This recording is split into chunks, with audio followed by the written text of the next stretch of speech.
Yo, what's up? Sa mga hindi nakakaalam, ang Sunugan Rap Battle League ay nagsasagawa ng weekly event. Tuwing linggo yan mga tol sa Lipa City, Batangas. Isang buong araw na hip-hopan. Tinatawag nila itong Sunugan Campus. Ang maganda sa galaw na to ng Sunugan ay open sa lahat. Kaya kung ikaw ay may pangarap at gustong maipakita ang talento mo, saktong-sakto sa iyo to. Isa pa sa kinagandahan dito ay madali lang makasali. Kailangan mo lang pumunta ng maaga sa venue para makapagpalista. Walang tryouts o need na experience o kahit na anong babayaran. Kumbaga, purong bayag at dedikasyon lang ang kailangan para maipakita ang skills mo. Isang paraan dito ni Sir Mike Swift para makapag-scouts ng mga bagong aabangan sa rap scene.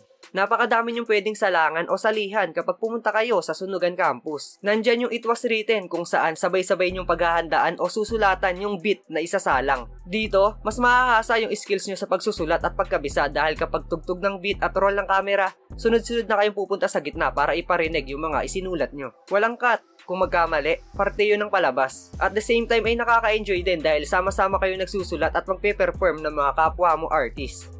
Marami nagsabing malabong mangyaring maabot ang mga pangarap, pero nagpakasakaling wala rin, kahit harangin wala rin. Mabigat man ang pasanin, pipilitin na babanguhin ang usok sa simoy ng hangin. Kung battle naman ang hanap mo, pwede kang maipagdurugan sa Freestyle Battle Royale. Iba't ibang MC ang pwede mong makatapat dito. Veterano, baguhan, technical, komedyante at iba pang mga estilo. Tsaka para sa akin, one step ahead din to kumpara sa mga freestyle battle sa underground. Dahil sunugan na to at mismong sila Sir Mike Swift na ang nanonood. At syempre kapag nakitaan ka ng potensyal at dedikasyon, maaari kang mabigyan ng battle sa mga susunod na event. Kapag nangyari yon, doon mo may papakita kung sino ka talaga bilang battle MC.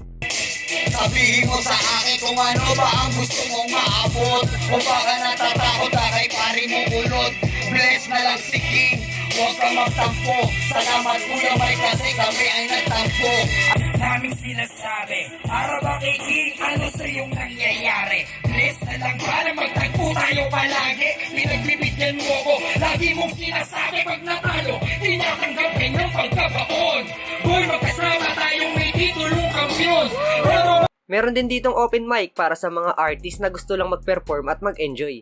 Isa din sa mga paborito kong segment ng Sunugan ngayon ay yung podcast. Sobrang na-enjoy ko to kasi mostly ng mga nagiging guest ay minsan na din naging parte ng Sunugan. Sobrang solid lang lalo na kapag kinukwento nila yung mga behind the scene ng mga kaganapan sa Sunugan dati. At hindi natin masabi, di ba? Malay mo isa ka na pala sa mga susunod na uupo sa podcast at ikaw naman yung magkukwento kung ano yung mga naging karanasan mo sa Sunugan Campus.